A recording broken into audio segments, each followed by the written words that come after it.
On se retrouve aujourd'hui entre midi et 13h30 pour un temps d'échange et de pratique sur le sujet de l'asthme pédiatrique et plus précisément des liens entre les programmes ETP et les conseillers en environnement de l'Aquitaine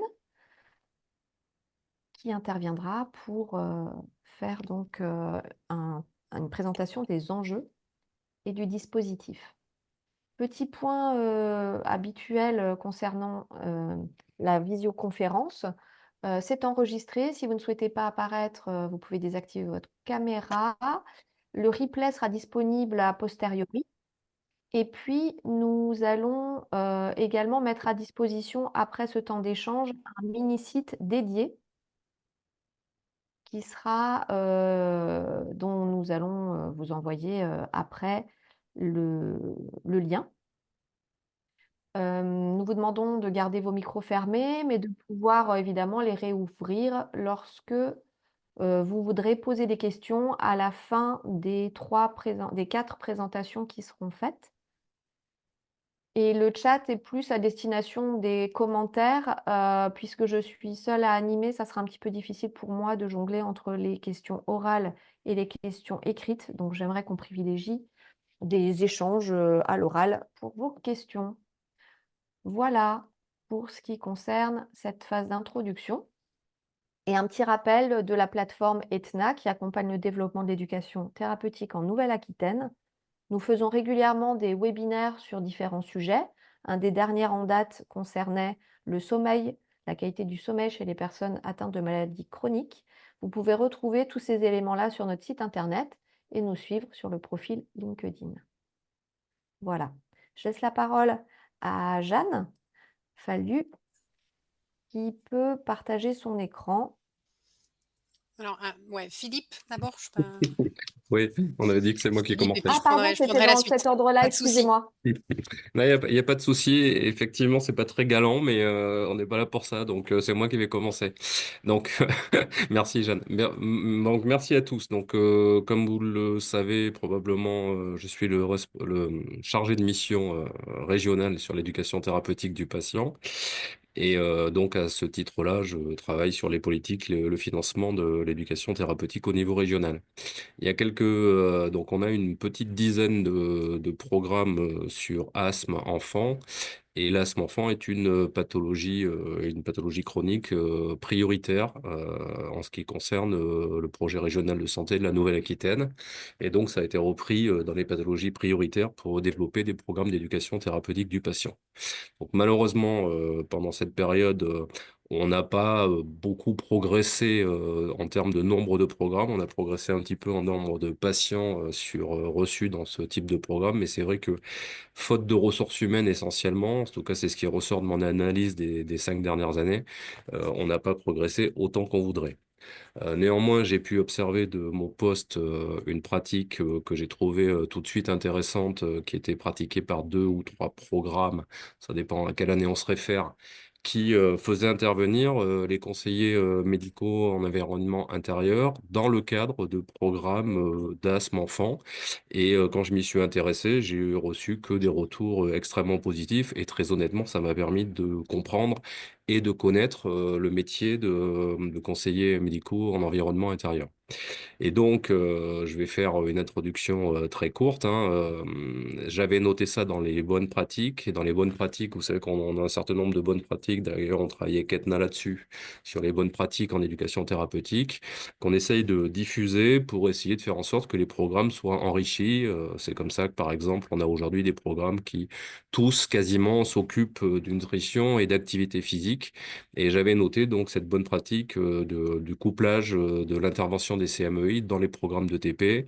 Et j'avais noté que ça pouvait être positif d'abord en amont, parce que ça permet d'élargir le nombre de prescripteurs qui connaissent les programmes d'éducation thérapeutique. Ça peut intervenir pendant le programme, parce que les CMEI ont quelque chose à apporter dans le cadre des programmes et les techniques éducatives dans les programmes peuvent aussi enrichir les pratiques des CMEI, y compris dans leur visite à domicile, ainsi que la formation en éducation thérapeutique qui peut enrichir les CMEI. En aval, évidemment, les programmes peuvent aussi envoyer des gens, en plus de ce qui s'est passé dans le programme, avec une visite à domicile, s'ils ont pu eux-mêmes se dire, tiens, il y a peut-être un petit problème aussi à ce niveau-là. Donc les deux dispositifs sont extrêmement complémentaires. Aussi, quand Jeanne m'a parlé de la nouvelle politique, et je vais lui laisser la parole juste après sur les CMEI, on s'est dit que ça serait bien d'essayer de faire un travail transversal, puisqu'on essaye de privilégier aussi à l'ARS, même si on n'est pas toujours très bon là-dessus, il faut l'avouer, mais on essaye de privilégier les approches transversales en prévention. Voilà. Donc, je rappelle juste deux petites choses. Pour moi, cette réunion, elle doit donner lieu à la conception pour nous d'une espèce de manuel de bonne pratique, de procédure. On verra comment on le nomme, on verra comment on l'écrit, pour diffuser ça aux autres régions, enfin aux autres régions, non, par contre, aux départements où il n'y a pas de programme asthme et aux programmes aussi qui n'ont pas cette connexion avec les CMEI pour que ça puisse se diffuser le plus possible. Et un autre objectif dont on parlera à la fin de la réunion, c'est de recenser aussi des gens qui seraient intéressés par une formation en éducation thérapeutique de 40 heures en plus de sa formation initiale, pour que je puisse voir ensuite avec Etna comment on peut organiser une session de formation ou plusieurs sessions de formation pour ces personnes-là. Voilà. J'ai dit que je ferais court, je m'arrête là, je laisse la parole à Jeanne. Merci beaucoup. Et je suis disponible pour des questions, évidemment, s'il y a besoin. Merci. Oui, bonjour à tous et à toutes. Merci Philippe. Donc je me présente, bon, principalement pour les personnes du monde de l'ETP, hein, qui ne me connaissent pas. Donc je suis, Jeanne Fallieu-Gence, ingénieure en santé environnement, au sein du pôle, santé environnement de l'ARS Nouvelle-Aquitaine, donc à Bordeaux, au siège. Et je suis plus particulièrement en charge, de la prévention des risques sanitaires en espace clos, voilà, dans l'habitat. Et spécifiquement sur la qualité de l'air intérieur, voilà, je suis en charge du pilotage du réseau régional, des conseillers médicaux en environnement intérieur. Alors j'ai prévu un petit diaporama rapide là en support, pour, voilà, les personnes qui découvrent un peu ce milieu de vie, environnement intérieur. Avant de démarrer, juste je voulais remercier, Etna, et Alexia particulièrement pour l'organisation et les différentes CMEI qui vont intervenir, juste après moi pour, partager leur expérience et également la famille du patient, la maman en l'occurrence qui vient témoigner, et réagir sur, cette, synergie, éducation thérapeutique, et CMEI. Voilà alors, quelques mots, je mets en diaporama, j'espère que ça passe bien pour vous, n'hésitez pas à me dire sinon. Donc, un contexte rapide, hein, sur la qualité de l'air intérieur pour fixer les idées là, pour les personnes, de l'éducation thérapeutique. Donc on passe pas mal de notre temps dans des environnements clos et en respirant, on est exposé à de nombreux polluants, hein, et on peut même dire que, on est bien plus exposé à l'intérieur que, à l'extérieur, hein, en termes de concentration, et de nombre de polluants. Heu, pour les autorités sanitaires, que nous représentons, les pathologies liées à l'environnement sont un véritable souci de santé publique. On parle de pathologies respiratoires, de pathologies allergiques. Voilà, sans m'étendre, hein et pour faire le lien donc mais je laisserai Fanny Desblés tout à l'heure qui développera vraiment, comment ça se passe pour l'intervention, d'un conseiller. Mais voilà, le conseiller médical en environnement intérieur, heu donc dans le monde de la qualité de l'air intérieur, un interlocuteur privilégié, dans le cadre de la prise en charge de soucis de santé respiratoire. Et il va intervenir, c'est quelque chose d'assez spécifique, hein, à domicile sur prescription d'un médecin. quand, il y a une suspicion d'un lien entre l'environnement de vie du patient et sa pathologie.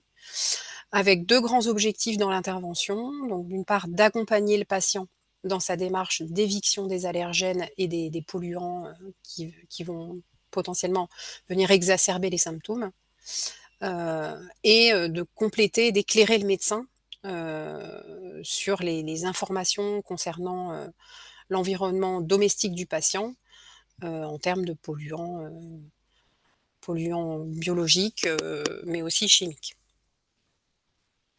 Voilà, mais tout ça va vous être un peu plus développé par Fanny.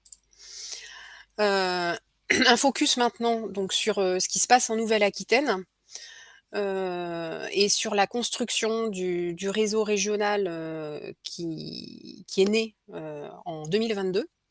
Il y a bientôt 3 ans, donc on est sur un dispositif. On travaille au maillage territorial, hein, avec un positionnement des ressources, le plus optimal possible, et on souhaite aussi avoir une équité territoriale, hein, toute demande, doit être honorée. On a donc, voilà, pour assurer un peu plus de visibilité et de lisibilité du dispositif, on a, souhaité donc, s'appuyer sur un opérateur, en charge de l'animation et de la coordination de ce réseau, donc, l'Association pour la protection de la pollution atmosphérique, l'APPA, qui nous aide dans le pilotage de cette coordination, et donc bon, sans rentrer dans les détails, mais on a déjà pu construire un certain nombre d'outils communs, comme cet outil, enfin cette demande d'intervention, hein, qui est, le document, à l'origine de toute, visite, à domicile. Je vous l'ai mis là sur la droite en bas. Il est donc, accessible sur le site de l'Agence régionale de santé, dans les pages qualité de l'air intérieur et la rubrique, dédiée au CMEI. Et j'ai placé aussi ici, la présentation des champs d'action géographiques des différents conseillers. Il y a 8 personnes, actuellement, financées par l'ARS Nouvelle-Aquitaine. Voilà, donc avec un territoire, bon, potentiellement pardon, évolutif, hem, sur lequel on s'appuie pour attribuer, les demandes d'intervention.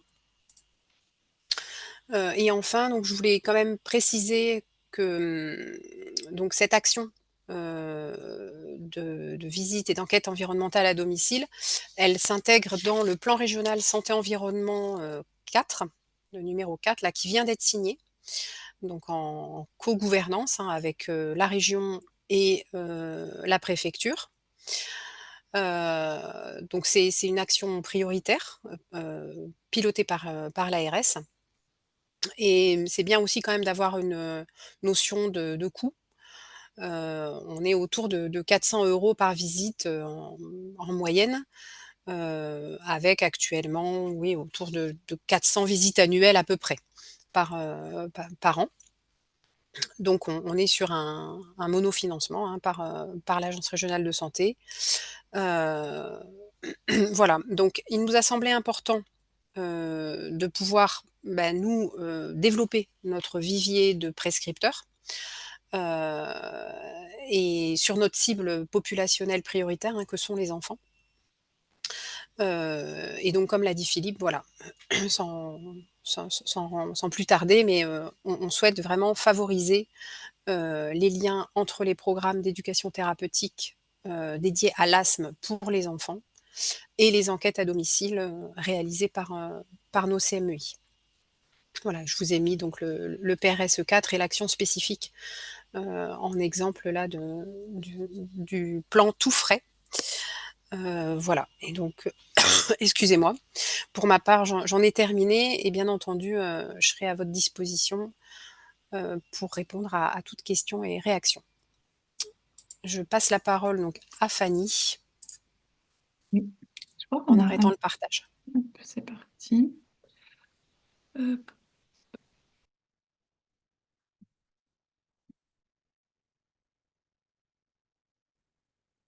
alors, je pense que vous avez, mon écran.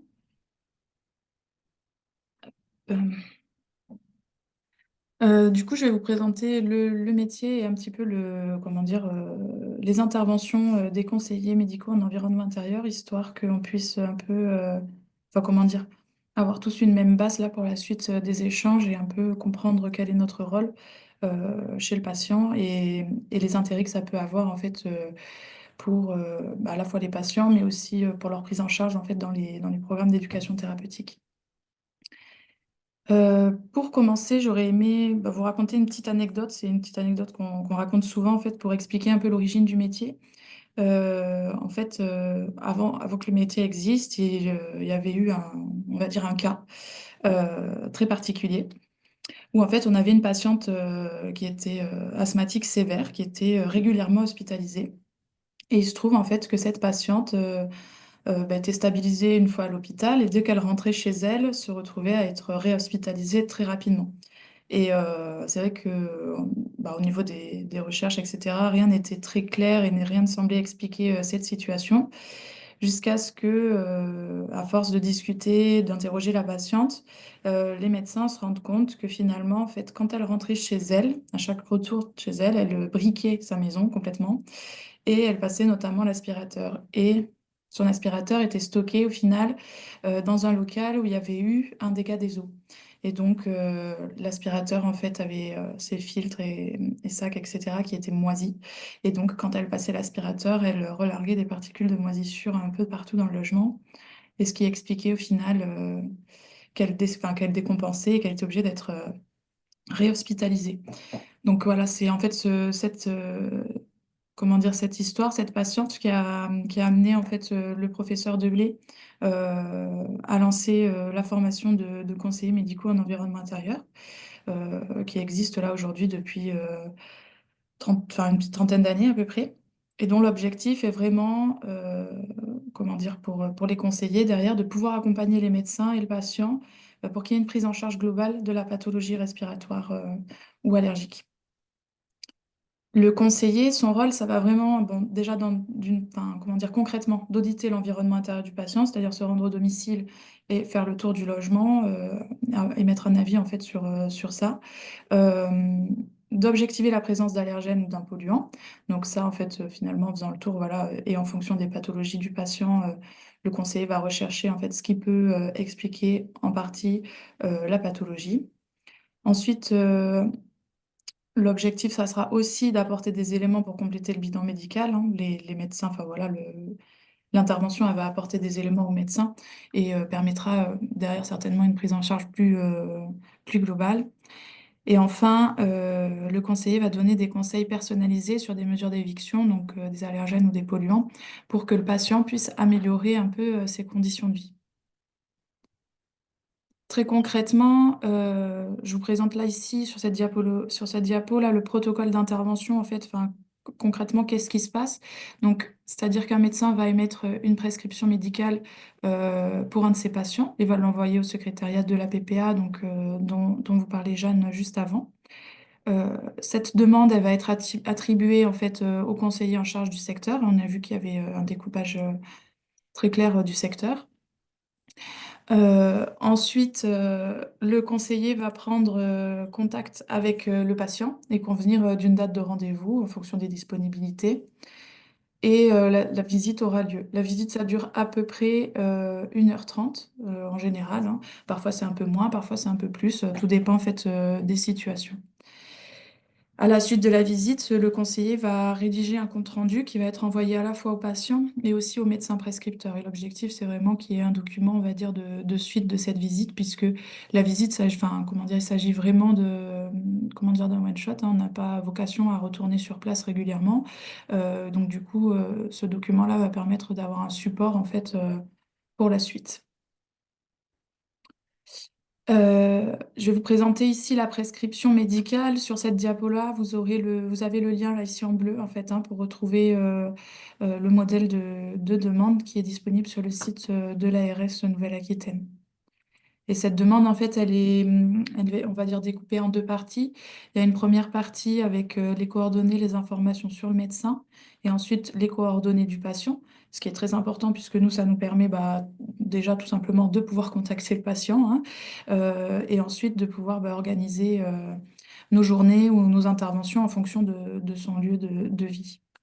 Et sur la deuxième partie de la prescription, on a des informations assez détaillées sur le diagnostic du patient, tout simplement pour savoir déjà si on rentre bien dans le cadre d'intervention, mais aussi savoir un petit peu quels vont être les éléments à aborder avec le patient lors de la visite.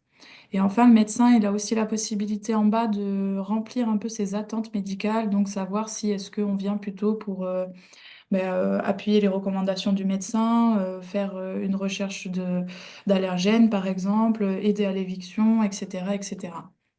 Donc voilà pour le modèle de demande.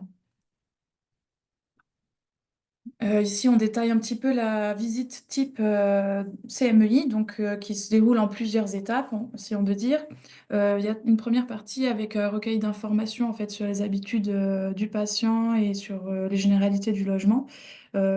Souvent, la visite, elle commence par ça. En fait, ça permet quand même de créer un petit lien avec le patient. Et ensuite, on va aller faire le tour avec le patient de l'ensemble des pièces du logement, ce qui va permettre de constater les sources de pollution s'il y en a, et après, dans un second temps, d'envisager ou non des prélèvements. Euh, Avec tous ces éléments-là, à la fois le recueil d'informations et la visite du logement, on va pouvoir donner des conseils qui vont être personnalisés au patient et à sa famille pour lui permettre d'améliorer la qualité de l'air intérieur, mais aussi d'éviter voilà, la présence de certains allergènes ou polluants dans le logement. Et dans certains cas, on peut être amené éventuellement à faire des relais vers d'autres professionnels. Donc ça peut être éventuellement vers les programmes de TP, mais aussi les services sociaux, les services d'hygiène quand il y a des problématiques de logement, ou encore vers des associations voilà, pour pouvoir accompagner les patients au mieux selon leur situation. Alors, parmi les informations qu'on va recueillir en visite, on va s'intéresser aux habitudes de vie du patient, notamment à tout ce qui va concerner l'aération, le chauffage, l'utilisation des produits d'entretien, le tabagisme, la présence d'animaux ou de plantes. Et on va effectuer un certain nombre de vérifications au niveau du bâti, savoir au niveau de l'historique par exemple, est-ce qu'il y a eu des dégâts des eaux ou des problématiques d'humidité. On va aussi vérifier le système de ventilation, le type de menuiserie, etc. pour essayer de se faire une idée un peu du logement et de comment lui fonctionne en termes de qualité de l'air intérieur. Pour un peu compléter tout cela, en fait, on fait des mesures systématiques. On va mesurer systématiquement la température, le taux d'humidité dans l'air et le taux de confinement, donc le taux de CO2. Ça va vraiment nous permettre de, comment dire, de valider un peu notre avis sur l'état de fonctionnement de la ventilation dans un premier temps. Voilà, de savoir en fait finalement en termes de renouvellement d'air, est-ce qu'on est plutôt bien, plutôt moins bien, etc. Et de pouvoir donner des conseils un peu, enfin voilà, plus clair aux patients de ce côté-là. Et en plus de ça, on peut être amené à faire des mesures complémentaires, donc des analyses sur le formaldéhyde pour certains CMEI, hein, tout le monde n'est pas équipé de la même manière à ce niveau-là. On peut également être amené à faire des tests sur la présence d'acariens, notamment dans les matelas. Et plus largement aussi des tests, enfin des analyses en fait sur les moisissures, donc soit des tests sur des moisissures visibles, hein, quand les moisissures voilà, sont visibles tout simplement, ou bien parfois des prélèvements qui vont être des prélèvements d'air et qui vont nous permettre de voir si, même si par exemple on ne voit pas de moisissure, est-ce qu'il y en a quand même dans le logement du patient. À la suite de tout ça, on va rédiger un compte-rendu qu'on va envoyer à la fois au patient et au médecin. Ce compte-rendu, il va reprendre évidemment toutes les observations qu'on a faites durant la visite. Ça reprendra les résultats d'analyse s'il y a eu des analyses. Et du coup, il y aura également les conclusions, les conseils personnalisés aux patients en fonction voilà, de ce qu'on aura observé, de ce dont le patient a besoin, ce qui est réalisable pour lui, etc. Et il y aura généralement aussi des informations et des conseils généraux hein, sur la qualité de l'air intérieur et la gestion du logement de ce point de vue-là. Ensuite, du coup, il nous arrive, donc ça va pas forcément être systématique, mais il nous arrive tout de même quand même assez régulièrement de faire des signalements, donc dans le cadre voilà, de la lutte contre l'habitat indigne, hein, parce qu'il arrive quand même que finalement, enfin voilà, hein, un logement en mauvais état, un logement moisi, etc., ben, ça peut rendre malade le patient. Donc forcément, il nous arrive d'intervenir dans des situations comme celle-ci. Et à ce moment-là, on va pouvoir faire remonter les informations au service d'hygiène ou au pôle de lutte contre l'habitat indigne en fonction des, des situations. Et sinon, on va aussi donner des informations aux patients donc sur les programmes de TP quand il y en a qui sont disponibles autour de son lieu de vie, mais aussi sur les associations type Adil, Anna, voilà, qui peuvent l'accompagner, soit dans les problématiques qu'ils peuvent rencontrer ou pour la réalisation de travaux. Et alors, pour ma part, pour un petit peu terminer là-dessus, concernant les programmes de TP, ça fait quelque temps que je travaille en partenariat en fait avec le Souffle 64, donc à Pau, et où finalement, on va dire notre travail il s'organise en deux axes. D'un côté, il y a un relais qui est fait en fait auprès des patients, que ce soit de mon côté ou du côté du Souffle 64, pour renvoyer les patients. C'est-à-dire qu'un patient qui a besoin d'une visite va m'être envoyé. Et inversement, si je visite un patient qui aurait besoin qui aurait besoin ou qui a envie en fait, hein, de participer à un programme, ben, effectivement, lui donner les informations pour. Et aussi, j'interviens dans une des séances de ce programme. Donc, c'est un programme où il y a plusieurs séances. Et moi, j'interviens dans la séance facteur déclenchant. Donc, j'accompagne les animateurs là-dessus pour ben, finalement venir compléter les informations que eux ils donnent. Et ce qui est intéressant, c'est que ça permet quand même d'avoir un lien avec les familles avant ou après les avoir visitées. Et donc, c'est vrai que ça permet d'avoir un message qui est parfois un peu plus percutant. Voilà, on est terminé là-dessus. Et je vous remercie. Je pense que, du coup, Isabelle, tu vas pouvoir prendre la suite.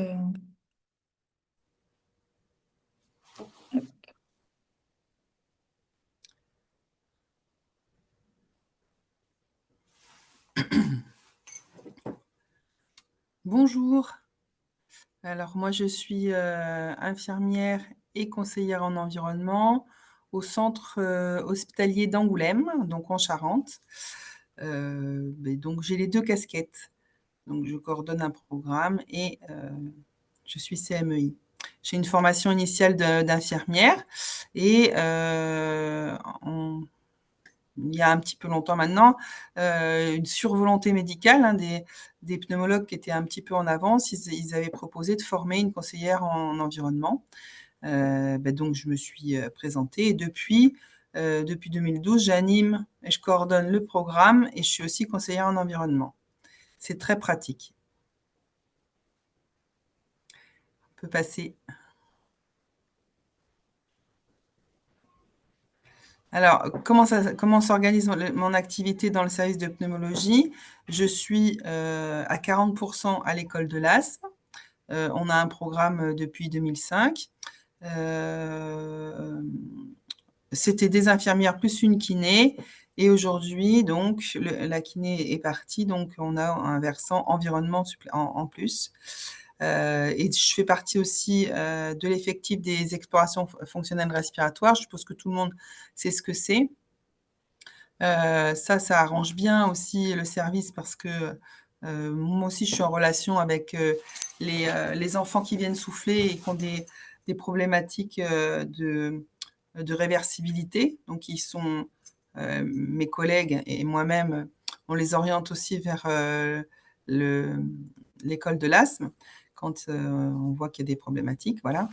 Et donc, 30% CMEI. Donc, il y a une séance qui est dédiée à l'environnement dans le programme d'éducation thérapeutique, quand il y a besoin. Mais bon, souvent, il y en a besoin.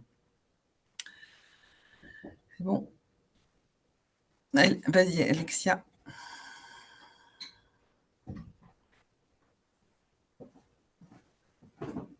Allez, Alexia.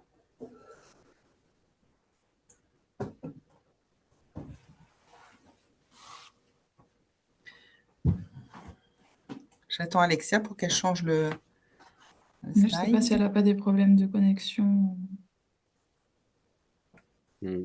A priori, il doit avoir un problème s'il ne répond pas. Alors, je vais continuer. J'ai quand même, si tu veux, j'ai le... Ah, ça y est, revient Alexia. Alexia, tu peux changer. Ça suit pas? Il y a un décalage. Oui, j'ai des problèmes de connexion. Vous m'entendez? Oui, Oui. Non. Je vous entends, mais ça ne suit pas en fait. Voilà. tu peux me le mettre, Fanny? Ouais, je peux le mettre si vous voulez. Bon, ça va, ma connexion. Ça sera peut-être plus simple. Je sais pas si ça marche. Ça s'est mis en plein écran ou pas? Euh, Oula. non, c'est pas grave, tu vois, ouais, ça y est. Là. Mm. T'étais là, Voilà, non? ouais, tout à fait. Donc la collaboration au niveau du réseau hospitalier, ben, c'est assez pratique hein, avec la pédiatrie, parce que moi je fais partie du service de pneumo, pas du service de pédiatrie, mais du coup ça permet des très bonnes relations avec la pédiatrie, avec les puéricultrices, avec le cadre, les pédiatres, les services de pédiatrie et les urgences. Et c'est même un pédiatre qui est référent de mon programme ETP qui se fait en pneumologie. Donc, on fait la collaboration, c'est une info aux internes, parce que les internes de pédiatrie ne sont pas vraiment sensibilisés à la santé environnementale. Donc, ça nous permet, nous, de les informer aussi qu'il existe une école de l'asthme et quand ils rencontrent des patients, des petits patients qui rentrent pour crise d'asthme, de nous les adresser. Donc, il y a une vraie collaboration entre nous. On a des outils de transmission, donc du coup, qu'on a pu créer. On a aussi des documents communs qu'on a fabriqués, un livret de l'école de l'asthme où on reprend un petit peu toutes les grandes lignes pour qu'il y ait quelque chose qui reste de nos consultations. C'est eux qui peuvent le donner comme nous. Enfin, bon, voilà. Des protocoles d'action qu'on a mis ensemble, qu'on a fait ensemble. Donc, si vous voulez qu'on parle d'une seule voix au niveau du centre hospitalier d'Angoulême, on n'a pas des protocoles qui viennent de pédiatrie, on parle d'une seule voix, tout le monde a les mêmes outils. Et puis pour les consignes techniques d'inhalation aussi, je vais faire voir mes collègues pour qu'on échange autour de ces pratiques et qu'on ait aussi les mêmes pratiques, c'est-à-dire qu'on ne dise pas à un patient il faut respirer 3 fois ou il faut respirer 4 fois, enfin bon, bref. Donc on a une ligne globale un peu plus harmonieuse et on établit aussi des fiches conseils pour les acariens, pour les animaux, enfin voilà. Donc, la collaboration avec les EFR, je vous en ai parlé. Donc, comme c'est un examen diagnostique à cause de la réversibilité, ça nous permet aussi de diriger les enfants dans ce qu'on peut leur proposer sur l'hôpital. Et puis, mes collègues aux EFR, elles vérifient aussi les techniques de prise. Donc, il y a encore une action supplémentaire pour la prise en charge des enfants diabétiques, des enfants asthmatiques, parce qu'elles vont les revoir plusieurs fois, elles vont les revoir des fois tous les 6 mois pour voir comment se passe le traitement. Donc, elles vont vérifier encore. Donc, ça va rajouter encore une étape à notre programme de qualité. Et puis, avec la pneumologie, dans le service, on va dans le service.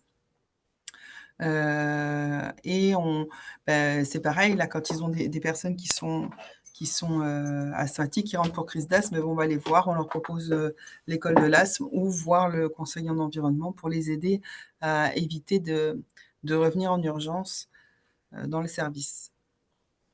Voilà. Tu peux passer. Le réseau extra-hospitalier, c'est les pneumologues et les allergologues libéraux, quand il y en a. Les médecins traitants, les jeunes se mobilisent un petit peu plus. Les anciens n'ont pas toujours, enfin, c'est une généralité, hein, ça ne veut pas dire qu'il n'y a pas d'exception, mais les anciens ne comprennent pas toujours et n'ont pas le même rapport avec l'asthme que les nouveaux médecins. Dans les PMI, ça marche très bien aussi, parce que des fois, eux, ils sont un petit peu bloqués. Ils ne peuvent pas toujours voir ce qui se passe à la maison. Donc, ils nous envoient aussi, c'est pas mal. Et puis, oui, comme disait Fanny, on discute aussi avec les organismes sociaux autour quand on peut, pour essayer de faire avancer les choses après nos visites. Donc les GIP Charente Solidarité, c'est celui de Charente. Voilà, alors après, on l'a peut-être un petit peu vu. Alors ça, la prise en charge de la maladie asthmatique, dans un premier temps, c'est les traitements, la compréhension, l'observance, les techniques. Et donc, ça va réduire la manifestation liée à l'inflammation et aux constrictions des bronches, mais ce n'est pas tout. Tu peux changer. Aujourd'hui, on sait que la prise en charge, et ça, c'est ce qui a beaucoup changé depuis quelques années, c'est aussi l'éviction. Hein. Moi, j'ai coutume de dire que tant qu'on est dans le champ d'ortie, on peut toujours mettre des bandages et des pansements, et ça pique. Donc là, vas-y Fanny. Là, en fait, nous, c'est là où va se rejoindre le TP et le conseiller en environnement, c'est qu'on va travailler effectivement sur tout ce qu'il y a autour. Mais quand on est dans un bureau avec des enfants, c'est pas facile, par exemple, de savoir exactement ce qu'ils utilisent comme produits ménagers, ce qu'ils ont comme nombre de peluches ou comme la grosseur des peluches. On sait qu'ils ont un canapé, mais qu'est-ce qu'ils ont dessus? Voilà, on peut voir aussi la nature des travaux, qu'est-ce qu'ils ont utilisé quand on est à domicile. On se rend mieux compte aussi de leur environnement extérieur. Donc, on peut juger aussi de la qualité de l'air. Donc, là, c'est vraiment là où on peut collaborer ensemble et c'est vraiment là que c'est intéressant. C'est que nous, on passe du côté du vécu quand on va chez l'habitant. Voilà. Alors moi, je me dis qu'une gestion éclairée de l'environnement dans la prise en charge de la pathologie de l'asthme, c'est aussi, et ça a été vérifié, une réduction des crises et des traitements. Donc, il y a un intérêt réellement légitime à l'inclusion de l'approche CMEI dans le TP asthme. Voilà. Donc, pour moi, ça augmente l'expertise et la richesse du programme. Ça permet aux patients une prise en charge et des réponses plus complètes. Notamment, par exemple, quand on va chez un patient, mais c'est un jour d'école, hein, on vient en général un jour où les enfants sont à l'école, à part quand ils sont tout petits, et on n'a pas pu le voir, cet enfant, pour avoir une idée plus précise et aussi savoir comment il prend ses traitements, quel est son rapport à sa problématique asthmatique. Donc là, il y a vraiment un intérêt à le rediriger vers un programme de TP parce que c'est là que le TP va lui apporter tout ce que nous, en visite, on ne pourra pas faire, s'il n'est pas là notamment. Et ça renforce l'interaction entre les professionnels intra- et extra-hospitaliers, et ça, c'est super. Voilà, c'est super. Alors, nous, on utilise des outils à l'école de l'asthme, et je ne sais pas si vous voyez, mais on a... ça, c'était les cartes, à la base, c'était les cartes de Paul. Maintenant, c'est les cartes de Gabi. Et on a les odeurs me dérangent sur les cartes de Gabi. Et sur l'autre, là, sur les camemberts, on a les produits chimiques. Voilà. Donc, quand on aborde ces sujets-là, on peut aussi aborder le fait que d'aller à la maison, c'est aussi être plus pointu dans ce qu'on va pouvoir communiquer. Voilà. Bon, ça, vous les avez vus. Je voulais juste vous rajouter la petite maison parce que quand on est CMEI et quand on est infirmière à l'école de l'asthme, on peut créer une petite maison où à l'intérieur, les enfants vont jouer naturellement et on va pouvoir aussi avoir une attractivité et pouvoir discuter sur des choses du quotidien avec les enfants. Ça, c'est un bon outil aussi. Alors, les freins, c'est le manque d'informations sur notre activité. Hein, souvent, même à l'hôpital d'Angoulême, il y en a qui ne savent pas qu'il y a une école de l'asthme, mais il y en a qui ne savent pas qu'il y a un conseiller en environnement. Donc, ce n'est pas toujours simple. La méconnaissance de l'impact environnemental sur la santé, ça, c'est aussi un frein, parce que c'est pas encore quelque chose, c'est pas encore une science démocratisée. Et puis la relation public-privé, quand on fait partie de l'hôpital, des fois pour les médecins traitants ou les spécialistes, eh ben, c'est pas toujours évident de proposer quelqu'un du public. Malheureusement, ça existe encore. Voilà. Je voulais vous parler rapidement de 2 actions qui ont été menées hors les murs de l'hôpital, mais grâce au fait qu'en fait, on a une formation CMEI. L'hôpital a permis à ce qu'on fasse des journées de sensibilisation dans le cadre de leur formation aux assistantes maternelles. Alors ça, c'est aussi un moyen de développer la santé environnementale sur notre territoire. Ça a été apprécié, hein, voilà. Et là, actuellement, on mène toujours une sensibilisation dans les écoles charentaises où on va aussi faire prendre conscience au personnel et aux mairies de l'importance.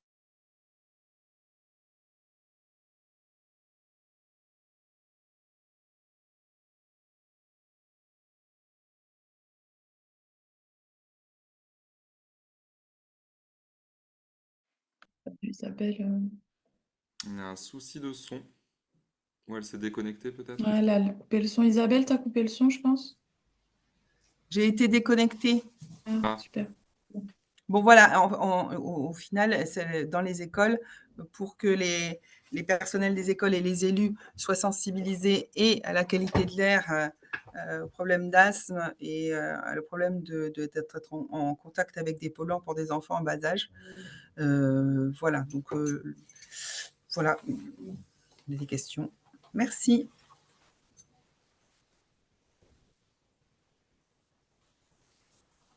Merci Isabelle. Je propose qu'on enchaîne avec les dernières interventions. Fanny, je veux bien que tu partages parce que ma bande passante est définitivement trop faible pour pouvoir tout faire.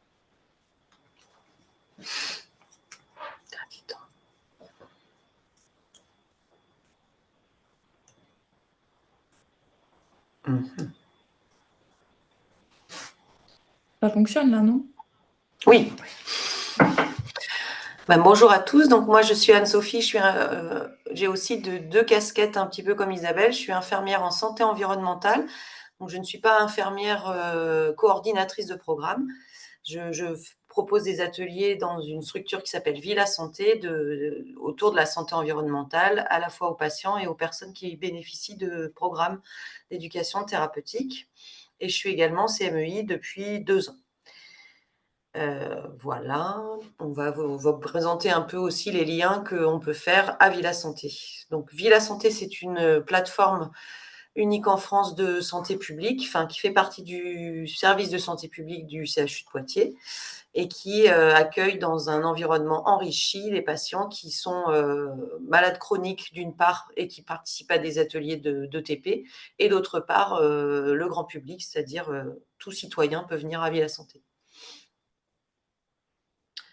Donc, c'est quelques images des pièces qui sont dans Villa Santé. C'est un environnement enrichi, donc salutogénique, qui, donc, contrairement à la pathogénie, amène de la santé, c'est-à-dire qu'il a été étudié pour qu'il y ait des jeux de lumière et un environnement qui amène du bien-être aux personnes qui viennent dans cette Villa Santé. Donc, elle est construite sous le format d'une maison, avec des pièces de vie. Vous voyez la salle de jeu, le salon, une chambre enfant, la cuisine, la salle de bain et la bibliothèque, mais il y a quelques autres pièces qu'on n'a pas mises ici. Donc, nous accueillons 26 programmes aujourd'hui d'ETP et 3 programmes qu'on appelle populationnels, avec des cibles, donc les personnes âgées avec un programme Mieux vivre à tout âge, qui est surtout géré par ma collègue ergothérapeute, un programme 1000 jours pour agir qui s'adresse aux jeunes mamans et aux femmes enceintes pour faire de la santé environnementale auprès de ce public et de la prévention de l'exposition aux perturbateurs endocriniens. Et puis un parcours santé environnementale pour les jeunes qui est en cours de construction pour les 15-25 ans et qui va se déployer plutôt dans les lycées ou dans les structures qui accueillent ces jeunes pour faire de la sensibilisation à la qualité de l'air, un parcours également sur le One Health et sur un petit peu les émotions, l'éco-anxiété, tout ce que peut engendrer aujourd'hui la santé environnementale chez ce public. Donc, comme je vous le disais, on accueille aussi le grand public pour les ateliers de ce qu'on appelle créateurs de santé, qui sont accessibles à tout le monde. La suivante, merci. Alors, les 4 grandes valeurs de Villa Santé, c'est l'empowerment, qui est une façon de renforcer l'estime de soi et de prendre en charge sa santé pour les patients. Une approche positive de la santé en essayant d'être pas toujours sur l'angle du risque, mais aussi de tout ce qu'on peut trouver comme chose à faire pour améliorer sa santé et justement être plutôt dans le culte de la positivité et pas toujours dans le côté risque. Effectivement, il y a aussi une approche créative, puisqu'on est quand même beaucoup à essayer de faire des ateliers qui sont, comme avec le TP, très ludiques, très participatifs et d'être dans le moins possible descendant et justement trop théorique. Et puis évidemment, le développement des ressources psychosociales pour les patients. Donc, mes missions à Villa Santé, ça va se découper en plusieurs, là aussi avec plusieurs casquettes. Donc, les visites à domicile, c'est effectivement une partie de mon activité. La santé environnementale, donc ça, c'est l'activité première qui a démarré en 2018 avec des ateliers pour tous sur les 3 grandes thématiques de la santé environnementale, donc de la nutrition en collaboration avec les diététiciennes sur les façons de lutter contre l'exposition aux additifs, aux perturbateurs endocriniens au travers de la nutrition. Tout ça mis en pratique dans l'atelier cuisine saine et durable, où là, on cuisine avec les patients et on va partager le repas avec les patients. Et puis, j'apprends à déchiffrer les étiquettes alimentaires, où là encore, je le fais en collaboration avec une des diététiciennes pour éclairer un peu les patients sur tout ce qui entoure ces étiquettes et qui sont parfois très complexes à déchiffrer. L'atelier qualité de l'air sur tous les polluants de l'air intérieur et les façons de s'en débarrasser ou en tout cas de les réduire avec la fabrication de produits d'entretien. Et l'atelier produits d'hygiène et cosmétiques sur, là aussi, décryptage d'étiquettes de cosmétiques et puis proposer une fabrication de produits cosmétiques très simples ou en tout cas d'avoir des informations pour mieux les choisir. Et puis enfin, le programme 1000 jours pour agir qui a démarré il y a maintenant 1 an et demi et qui s'adresse donc aux futurs et jeunes parents et où là, il y a 2 cycles d'ateliers par mois à différents horaires pour ces jeunes parents sur les 3 thématiques qui sont dans la santé environnementale. Donc les 3 mêmes thématiques, mais plutôt personnalisées justement à cette période des 1000 jours. Les formations, alors je participe également à des formations de sensibilisation à la santé environnementale pour les agents de l'hôpital, donc du CHU, mais aussi pour les agents d'autres CH qui peuvent la demander. Donc ça se passe sur 2 jours, avec le 2e jour qui se passe à Villa Santé avec des ateliers là aussi très pratiques et une initiation aussi un petit peu au One Health et à la santé environnementale plus générale. Une formation initiale où là, c'est des cours où je peux intervenir dans les instituts de formation paramédicaux, dans le DIU de santé environnementale et puis également bientôt dans un MOOC santé environnementale qui est proposé par l'ISPED où je présenterai prochainement le métier justement de CMEI.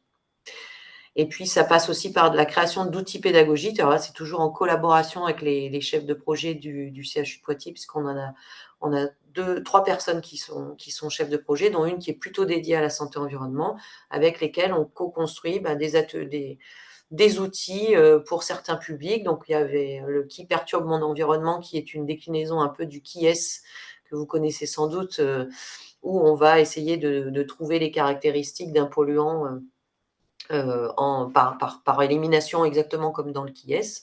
Et puis la maison des erreurs, où on a fait une sorte de parcours dans la maison où chaque pièce va contenir des polluants. Et donc cette maison des erreurs existe aussi en virtuel et c'est certainement celle-ci qui va être la première développée bientôt aussi.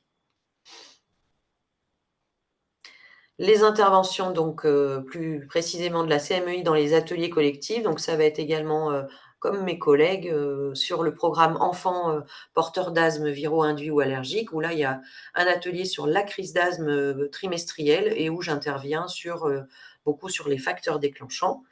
Et la même chose exactement sur le programme maladie respiratoire qui est plus destiné aux adultes, puisqu'ici, on a une coordinatrice qui s'occupe plutôt de l'asthme enfant et une autre qui s'occupe plutôt des maladies respiratoires en général pour les adultes. Avec les objectifs pédagogiques, c'est donc être capable de reconnaître les déclencheurs de la crise d'asthme et puis les compétences d'auto-soin, mettre en œuvre des modifications à son mode de vie. La diapo suivante, voilà. Donc là, en pratique, je vous ai mis les images qu'on propose aux parents lors de ces ateliers. Et donc, les parents répartis en groupes vont devoir choisir les facteurs qui, pour eux, personnellement, qu'ils ont identifiés pour leur enfant qui vont favoriser les crises d'asthme, dans un premier temps. Diapo suivante. Et dans un deuxième temps, on va essayer de les classer. Alors, on leur fait classer par groupe les allergènes, les irritants respiratoires et tout ce qui va être plutôt lié à l'asthme viro-induit. Et enfin, les conseils pour chaque allergène avec, pour les pollens, on parle du pollinarium. Pour les acariens, on parle brièvement de tout ce qu'il faut mettre en œuvre dans la maison pour diminuer leur nombre et puis également des housses anti-acariens. Et puis de la ventilation toujours qui est majeure parce que ça, c'est quelque chose que les gens sont pas forcément toujours au courant de comment ça fonctionne, comment ça s'entretient, comment ça se vérifie. Donc ça, on en parle toujours un petit peu, sachant que cette intervention, elle est sur un atelier de 2 heures, mais elle vient s'inclure dans un atelier où il y a déjà d'autres choses à dire. Donc, on ne peut pas être aussi précis que dans l'intervention. Donc, évidemment, à ce moment-là, on parle aussi des interventions, de leur existence et de la façon de faire pour en bénéficier si les parents pensent qu'il y a des choses à voir dans le logement.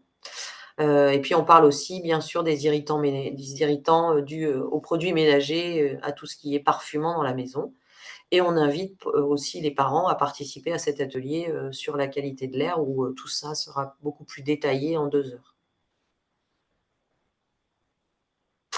Pendant que moi, je m'occupe des parents, il y a une autre infirmière qui s'occupe des enfants. Ils vont faire exactement le même cheminement avec des cartes, les mêmes cartes et vont essayer de les regrouper et de savoir comment on peut réduire ces expositions à ces allergènes. Et puis ensuite, tout le monde va se réunir sur la fin de l'atelier et les parents vont découvrir ce que les enfants ont fait. Donc ça donne lieu à des discussions entre les 2 groupes.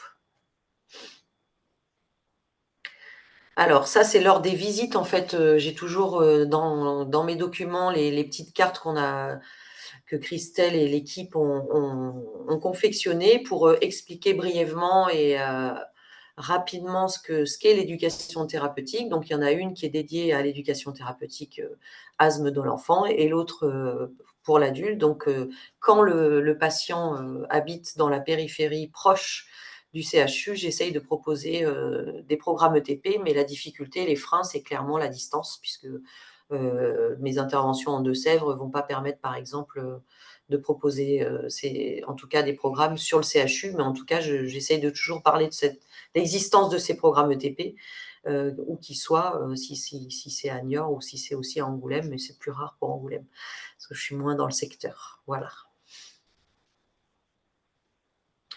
Il y a également des participations aux réunions du programme ETP. Donc, de façon trimestrielle, on se réunit avec les infirmières qui s'occupent du programme ETP asthme et les médecins, surtout le coordonnateur de ce programme, pour qu'on puisse parler de certains cas complexes qui peuvent amener à la prescription d'une visite.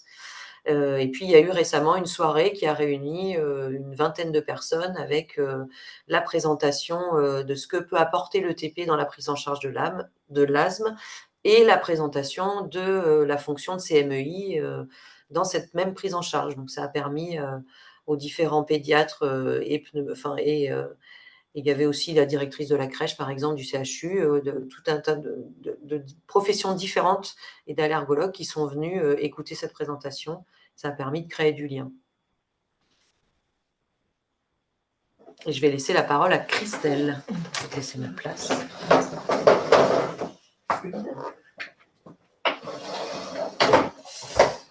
Bonjour à tous, donc moi je suis Christelle Busseau, chargée de projet en éducation thérapeutique au sein de l'UTEP du CHU de Poitiers, donc sur le même site en fait que la Villa Santé.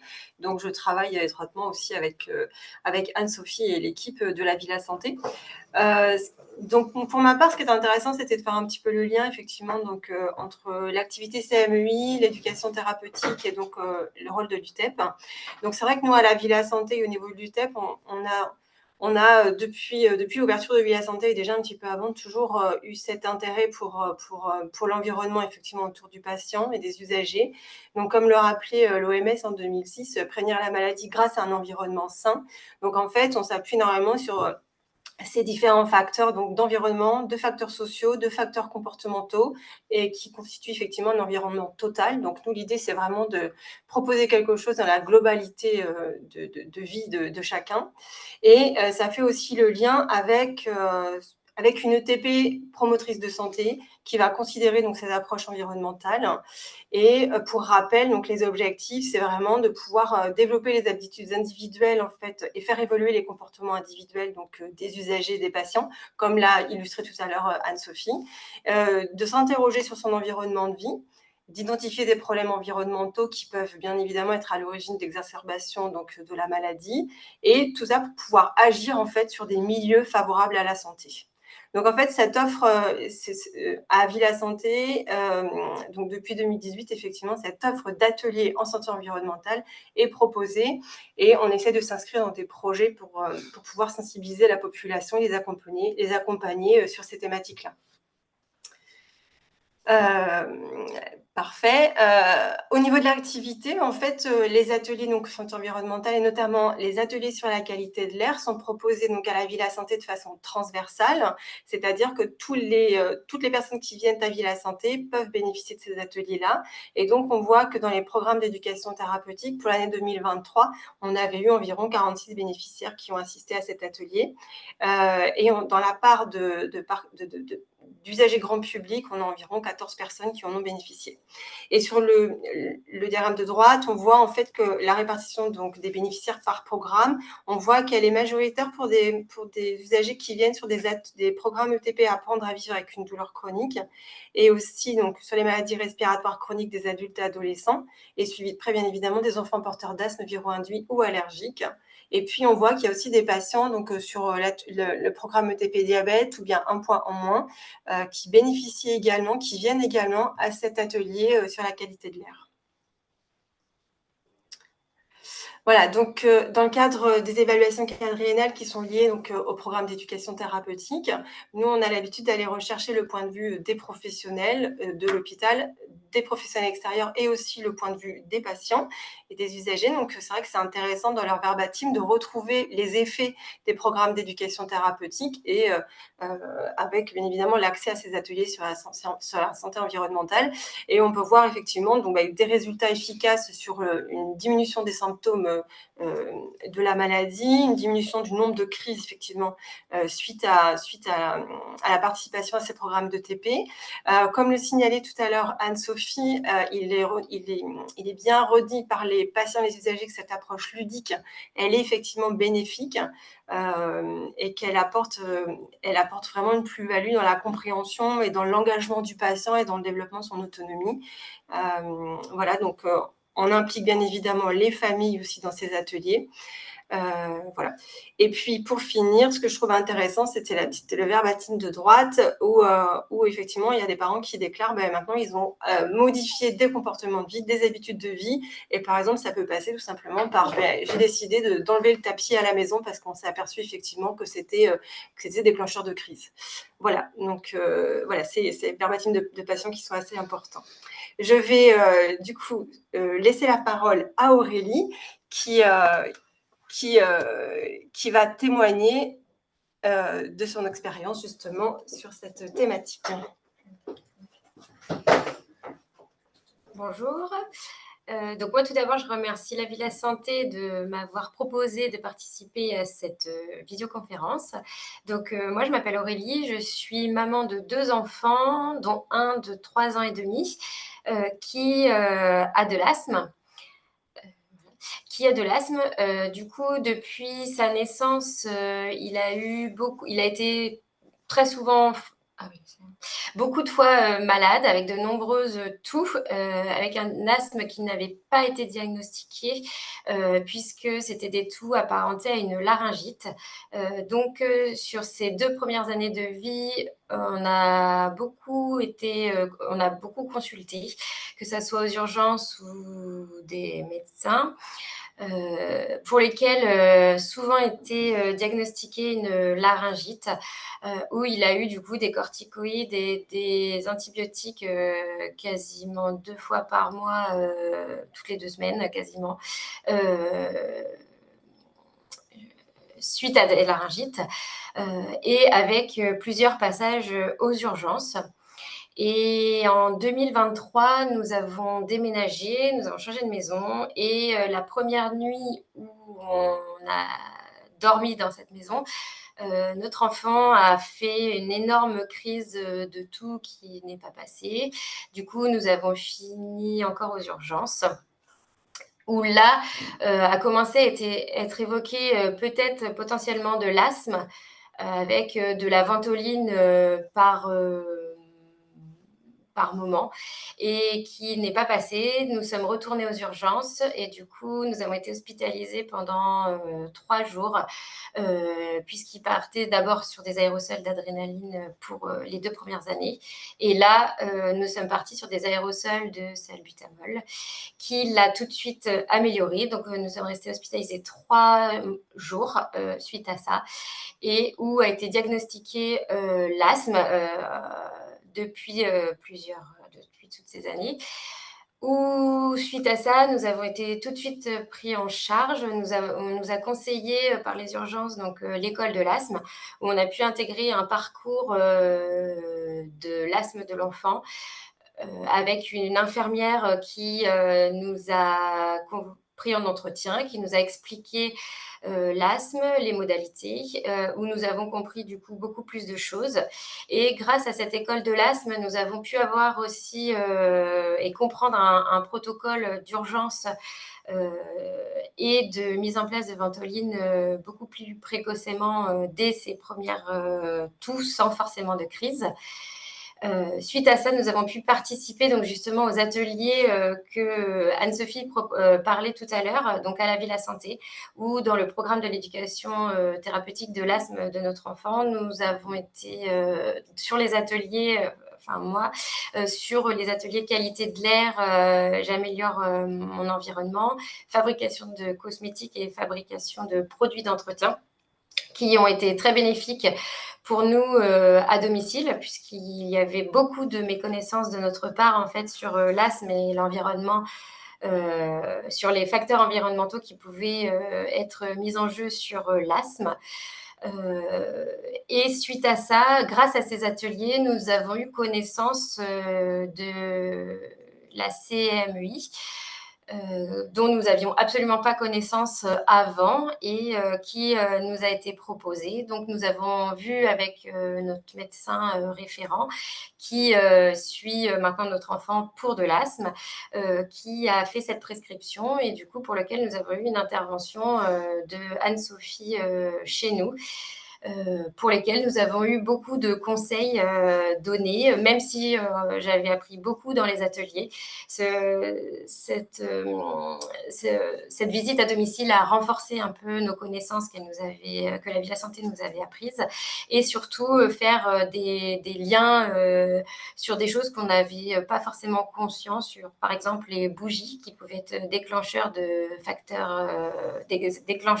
des facteurs déclenchants d'asthme.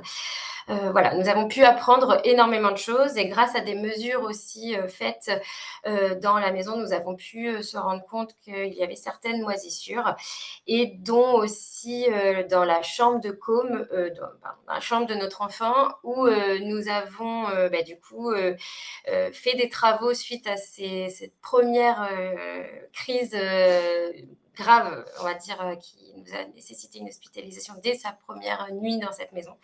Où du coup, là, nous avons pu faire des travaux et observer que dans sa chambre, il y avait eu un dégât des eaux dans la salle de bain qui était à côté, que nous n'avions absolument pas de connaissance sur ça. Et nous avons pu faire des photos que nous avons envoyées après lors de la CMEI, parce que nous avions fait les travaux du coup quand elle est venue, et qui a pu être mis aussi dans le rapport qu'elle nous a fait, le compte-rendu qui a été assez rapide, où elle a intégré ça en fait, et avec des facteurs plus ou moins induits par l'environnement dans sa chambre suite à cette première nuit dans cette maison. Donc ça, nous, c'était bien en amont de la CMEI, mais du coup, ça a été complété dans le dossier aussi, et aussi pour des rapports pour eux. Voilà. Et donc maintenant, grâce à l'école de l'asthme et à cette visite, nous avons beaucoup plus de connaissances, beaucoup plus de moyens, on va dire, pour faire face à ces crises qui peuvent éventuellement arriver. Par exemple, sur aussi nos connaissances envers notre enfant, sur ses symptômes, puisqu'il avait du coup des crises d'asthme qui étaient sans sifflement et sans crépitement, donc qui avaient été très très difficiles à diagnostiquer, donc 2 ans. Et du coup, même lui, grâce à aussi l'infirmière, l'éducation de l'infirmière, a pu comprendre sa pathologie, même s'il est petit. Maintenant, ça y est, à 3 ans et demi, il commence à comprendre. Et le fait que moi, que j'ai été formée à ça, j'ai pu aussi l'aider à verbaliser sur ses douleurs, s'il avait mal au poumon, ce qu'il ressentait, cette difficulté à respirer, ses gènes respi. Et maintenant, il est capable, à 3 ans et demi, de faire ces aérosols tout seul, alors à côté de nous, mais tout seul, et de compter le nombre de respirations après chaque ventilation. Il sait que la ventoline, c'est le vert, le sérétide, c'est le violet. Voilà, à 3 ans et demi, il est capable maintenant de se gérer, alors pas seul, mais avec notre aide, mais de comprendre tout ce qui se passe, et il sait exactement comment fonctionne son poumon grâce à des petites cartes justement de la Villa Santé qui nous ont été, nous, éduqués, parce que lui, il était trop petit, qu'on a pu revoir ça avec lui. Donc maintenant, il sait ce que c'est une crise d'asthme, il sait ses poumons, comment marchent ses poumons. Il sait nous dire quand il se sent gêné, quand il pense avoir besoin de ventoline, et pourtant il est petit. Et du coup, ça, grâce à la Villa Santé et à toutes les interventions que nous avons eues, les ateliers et la CMEI, qui nous ont apporté énormément de conseils et de connaissances, et pour lesquels nous sommes maintenant plus sereins aussi face aux crises.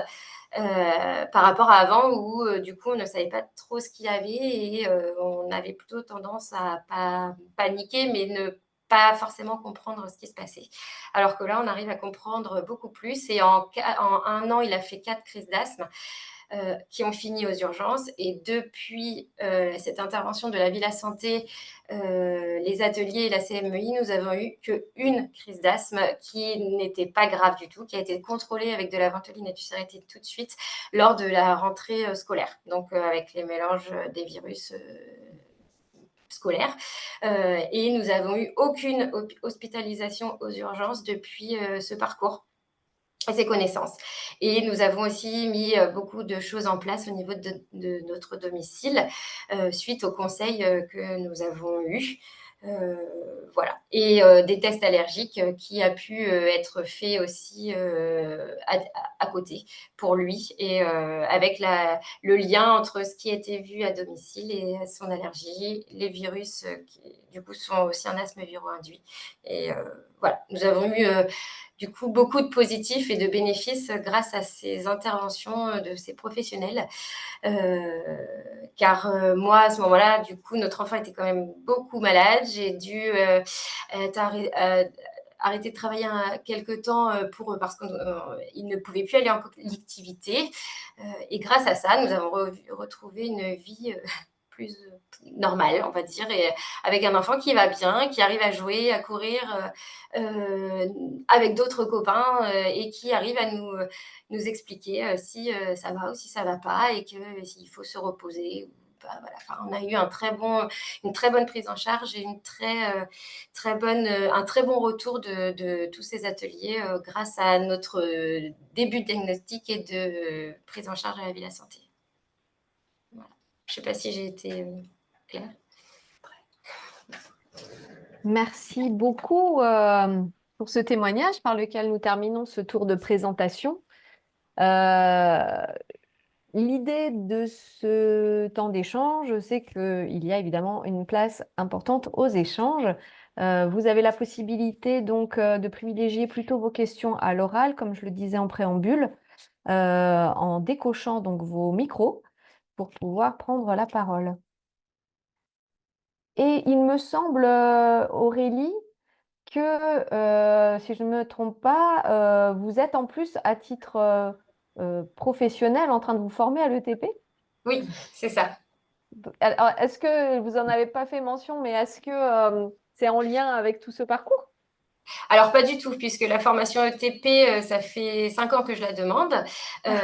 Et voilà, donc je n'avais pas mon fils encore dans ce cadre-là, mais je connaissais l'ETP par mon métier et du coup, cette formation avait été demandée bien avant tout ça et finalement qui confirme tous les bienfaits et tout ce qui peut être apporté à côté. Donc, cette formation est du plus, mais du coup, ce n'est pas dû au côté personnel, mais en effet, je comprends du coup beaucoup plus de choses de ce qui nous a été proposé lors des ateliers pour notre bien-être, pour le bien-être de notre enfant et le mieux vivre aussi avec la pathologie, tout ça. Mais non, ce n'est pas, cette formation a été déjà envisagée avant d'avoir mon fils.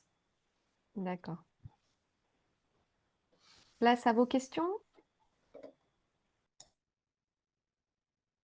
N'hésitez pas à vous signifier avec la petite main levée pour que... Moi, j'ai une question. Je t'en prie, Philippe. Donc, Philippe Marcoux. D'abord, merci pour ces 4 présentations hyper claires et ce témoignage très positif. Donc, merci beaucoup. C'était hyper clair et hyper enrichissant. Je voulais savoir si dans le cadre des... Alors, ça a peut-être été dit, mais je voudrais qu'on revienne dessus. Dans le cadre des visites à domicile, quand il n'y a pas eu de programme d'ETP, etc., je voudrais savoir si les conseillères qui sont formés à l'ETP ou qui interviennent dans des programmes à côté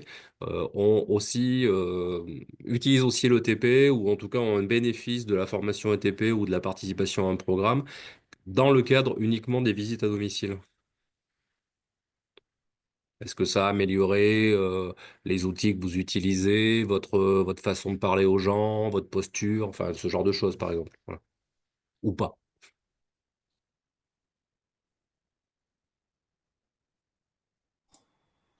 Les participants CMEI peuvent aussi prendre la parole. Je vois qu'il y a Monsieur Tudal, Oui, oui, Monsieur oui, il n'y a pas que Pin, les Alors, intervenants qui ouais, peuvent prendre la parole. Nadine Dupuis, Nadine. donc CMEI. En ce qui me concerne, j'ai eu un contact avec l'équipe de Rochefort. On a fait des échanges de documents et depuis que j'ai eu ce contact, je redirige moi directement les parents dont ils ont un enfant ou des fois même 2 enfants asthmatiques. Euh, j'ai pas de retour à ce jour encore parce que c'est quand même assez récent en ce qui me concerne, mais je dirais que oui, ça a apporté un petit plus moi aux visites, oui, pendant mes visites, oui, Ok. Ça vous donne un prolongement en fait, voilà, un c'est aval, ça. un complément Et quoi. souvent une solution parce que les parents, comme la maman qu'on vient d'entendre là, sont un peu désemparés quand même, hein. Ouais, ouais. Voilà. Bah, Oui. c'est ce que j'ai beaucoup aimé dans les présentations, c'est de voir que ça bénéficie aux parents et aux enfants. Oui, C'est vrai tout que à fait. je n'avais pas Ouais, tout à imaginé fait. autant. Voilà. Mhm.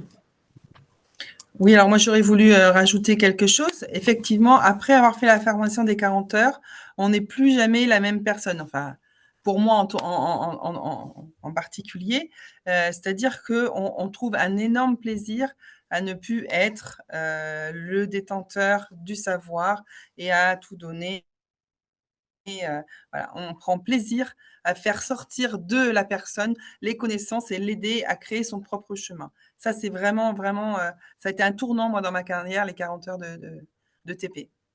Bah, Isabelle, je vous remercie beaucoup parce que moi aussi, ma formation en ETP a un peu changé ma vie en fait.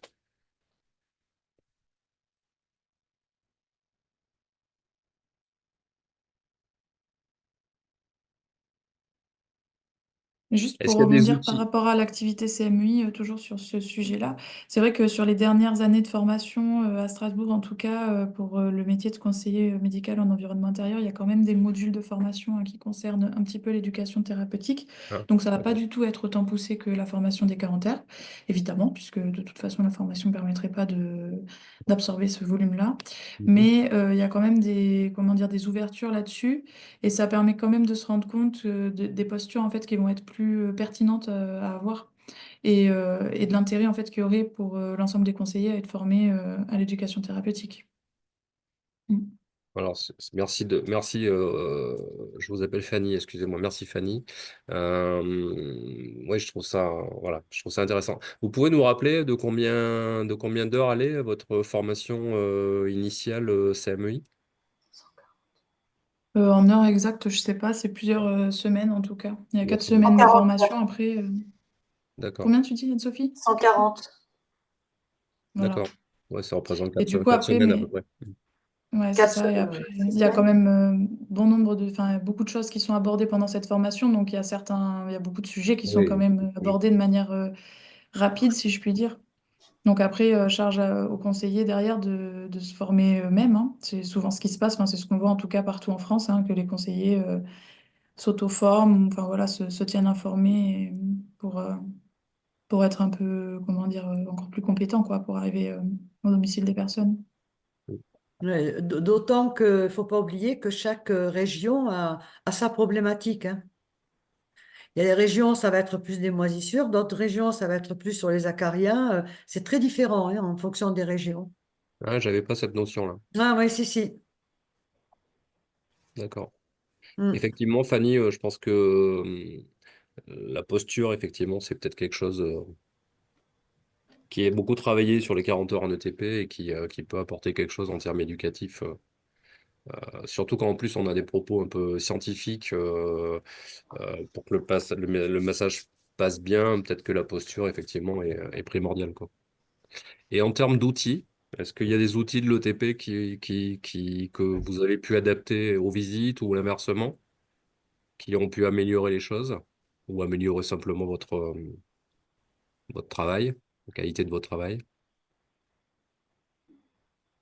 Moi, je pense que c'est plutôt, comme dit Fanny, une posture, parce qu'en fait, les outils, bah, on peut remettre des documents, mais on sait très bien en général que les documents sont peu lus et en tout cas peu.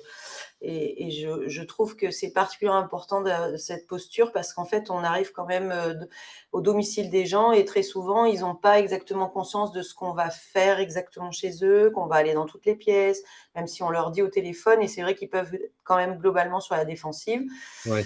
Donc ça peut être, et puis on leur dit quand même parfois des choses qui sont pas de leur fait, mais qui peuvent être désagréables à entendre. Du coup, Bien c'est sûr. hyper important quand même d'avoir cette posture pédagogique parce que on peut. Enfin moi récemment, j'ai eu une visite qui s'est pas hyper bien passée parce que bon, la dame était quand même vraiment, vraiment, vraiment sur la défensive et qu'à un moment donné, bah, on a beau faire ce qu'on veut, c'est vrai qu'on s'introduit chez les gens et qu'on vient montrer du doigt ce qui ne va pas. Alors, il y a des choses qui vont pas, qui sont de leur fait et d'autres pas, mais je trouve que le TP amène beaucoup là-dedans à essayer d'y aller doucement et de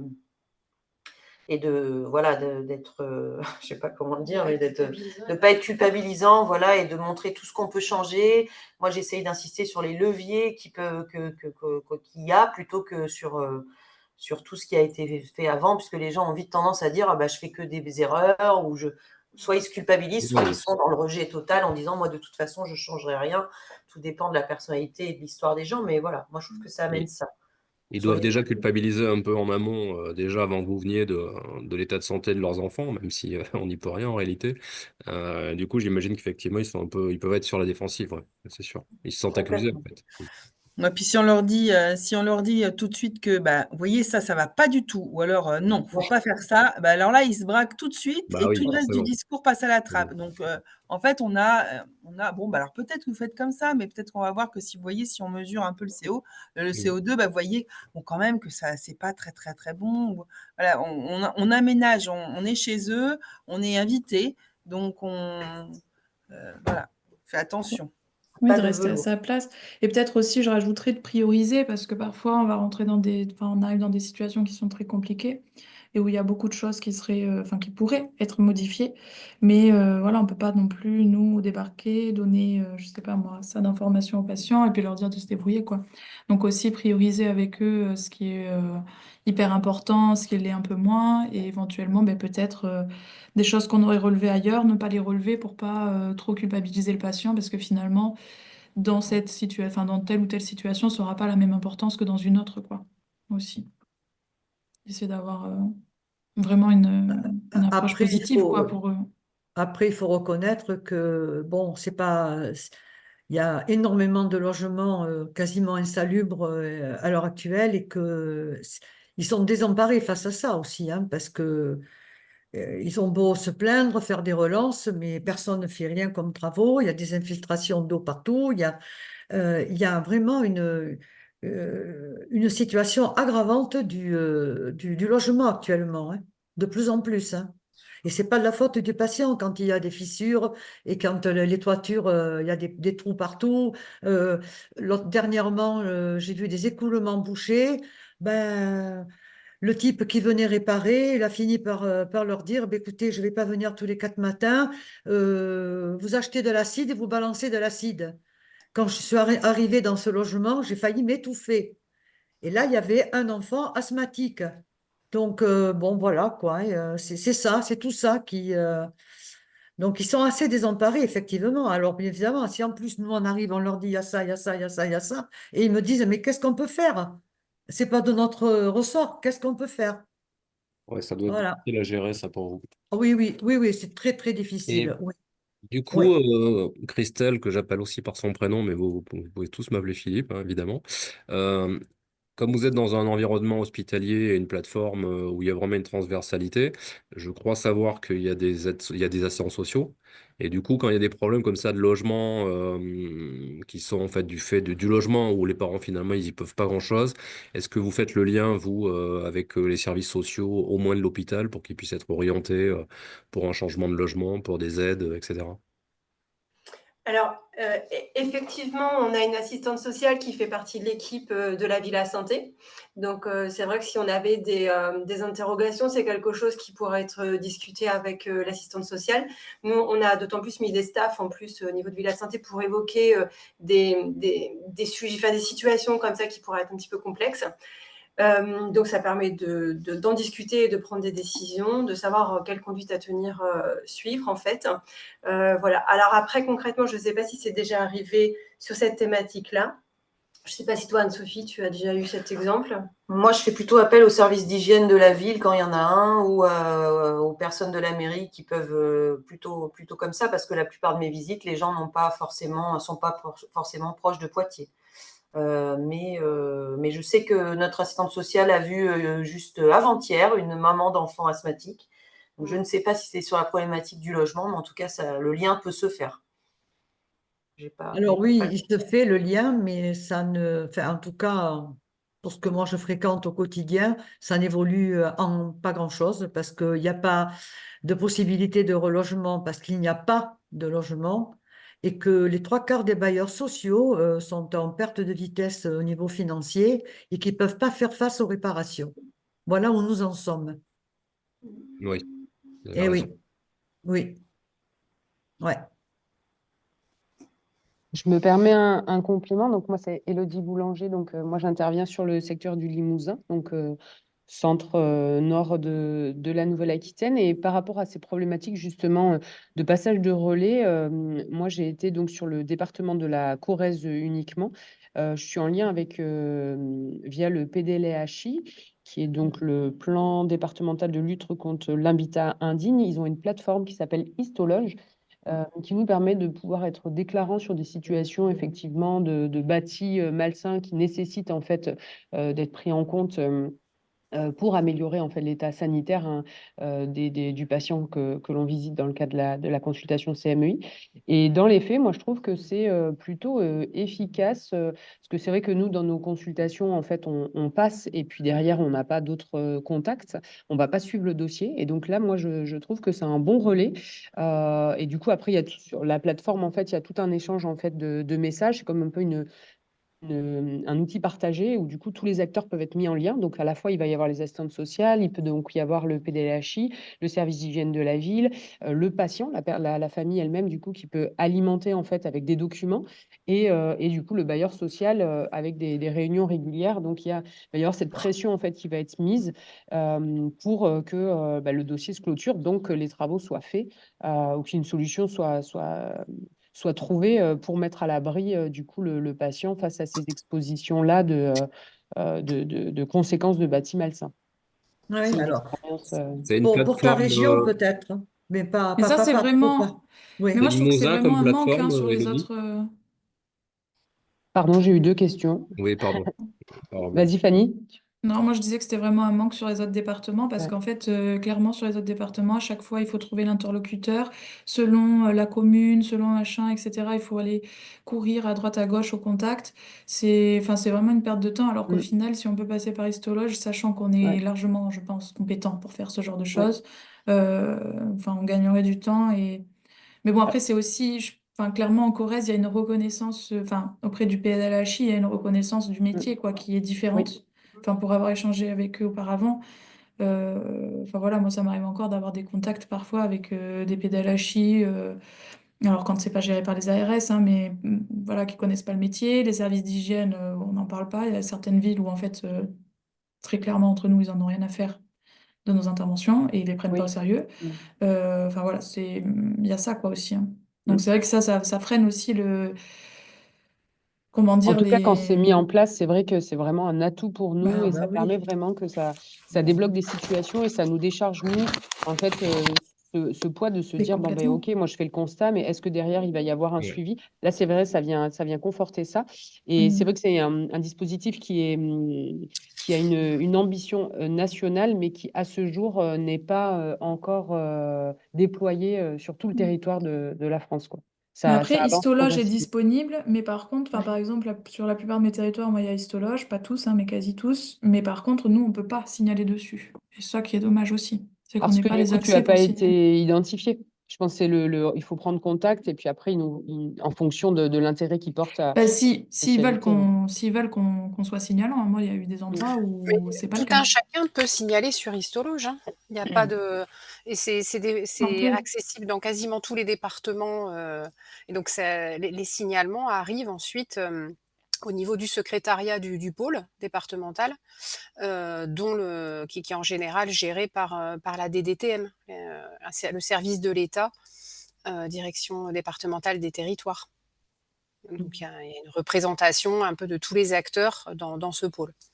Alors, histologue, moi, souvent, je travaille avec la DDTM parce qu'ils sont très présents et ils peuvent aussi intervenir parce que bien souvent, même quand on fait des signalements histologes, bon, on ne voit pas d'évolution parce que je vous dis, il y en a tellement que voilà, ils n'arrivent pas à tout prendre en compte et à faire évoluer parce que il y a un problème autre, bien plus grave.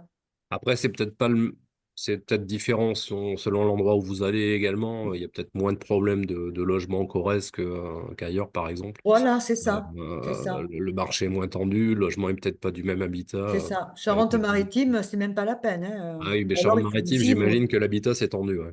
Bon, voilà, une cabane à la limite et peut-être pas à encore, la limite de la Charente, mais du côté mer, oui. ouais, une petite cabane à huîtres et encore, je sais même pas si on peut en trouver, hein. C'est assez affreux, oui, oui. Ouais, ouais. Mm. Il y a une Ouais, donc réaction dans le chat qui indique que les DD ARS peuvent aussi être là pour discuter des situations préoccupantes. Qui c'est qui a fait passer la page ARS là, en C'est document? moi. D'accord. Effectivement, il y avait l'air d'y avoir plein d'informations que je connaissais Oui, pas alors elle a d'ailleurs. été, mise à Ouais, jour, il y a ouais, assez peu de temps, hein, en ouais. collaboration avec tous les collègues, de délégation départementale. Mm. Donc voilà, n'hésitez pas, tout un chacun à aller la consulter parce que c'est vrai que les modalités de contact peuvent être quand même différentes d'un département à l'autre, en fonction des dynamiques quoi et des acteurs présents.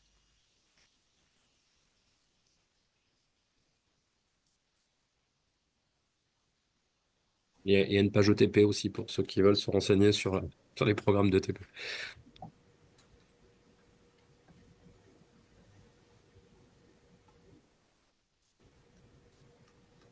Très bien. Euh, je, voilà. On va, je pense, si vous avez encore d'autres questions, on en prend encore une ou deux ou sujets d'échange et puis on va clore ensuite cette visioconférence. Alors, je vois que Madame Boulanger vient de m'envoyer un message. Effectivement, vous avez comment on fait pour la formation ETP? Donc, ceux qui souhaiteraient avoir une formation ETP complémentaire, pour ceux qui l'ont pas eu ou ceux qui l'ont eu il y a très longtemps, éventuellement pour en faire une deuxième, il faudrait que j'ai une liste de conseillères en environnement intérieur qui, donc du coup, est-ce que vous avez tous mon mail? Non, on vous avait envoyé, il me semble, la suite de la Oui, réunion à oui, Ouais. laquelle vous par avez rapport à ça, participé. Philippe, la liste est Ouais. consolidée, hein, Ok, moi, il y a bon, pas bah, de c'est souci, parfait je alors. pourrais Donc, je repartirai de cette liste consolidée. te Je la me disais qu'il y fournir. avait peut-être eu Ouais, des ouais. évolutions. Ok, donc Jeanne, tu l'as, toi, hein parce que moi, je dois l'avoir aussi Oui, oui, quelque oui. part, mais... Oui, Ok. oui. Et Et le, donc, il faudra, Jeanne, que dans cette liste consolidée, tu mettes le lieu de vie peut-être des personnes pour que, si tu l'as, Oui, oui. pour que je puisse voir la solution peut-être la plus proche.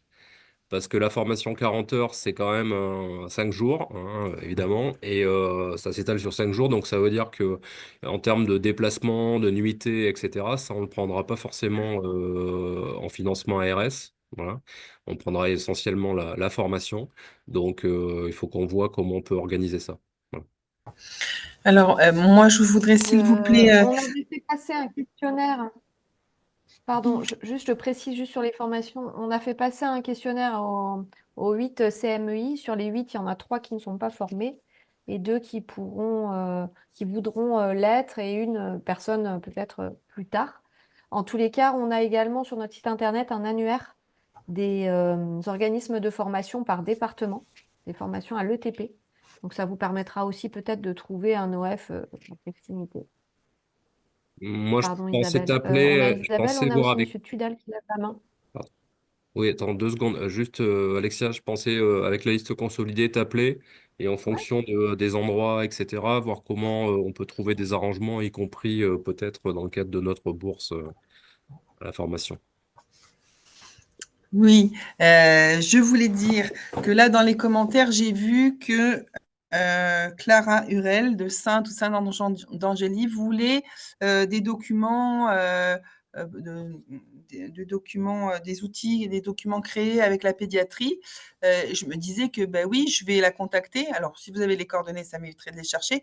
Mais c'est aussi pour dire que peut-être aussi, il faudrait qu'on se fasse une réunion, peut-être une fois par an ou une fois tous les 2 ans, sur peut-être nos outils et faire comme on a fait un petit peu avec la pédiatrie, c'est-à-dire uniformiser un petit peu nos outils sur le territoire, se mettre d'accord, voilà, sur ce qu'on pourrait. Alors, voilà, c'est une idée comme ça. C'est une bonne idée d'organiser un suivi annuel où on pourrait retravailler sur les outils, par exemple. Hein, Jeanne et Alexia.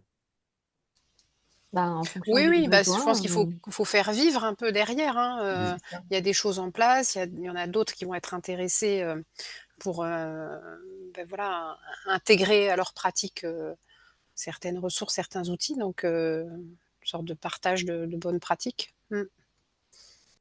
Pour info, Etna travaille actuellement avec Promotion Santé sur un projet de référencement des outils pédagogiques maison. Très bien. Et donc, ça serait possible de pouvoir faire une fiche descriptive par outil, de manière à ce que ensuite les personnes intéressées puissent soit récupérer l'outil en version numérique, soit contacter les créateurs de cet outil-là, les équipes qui ont créé les outils, pour pouvoir ensuite échanger plus spécifiquement en fonction des besoins. Monsieur Tudal. Oui, merci.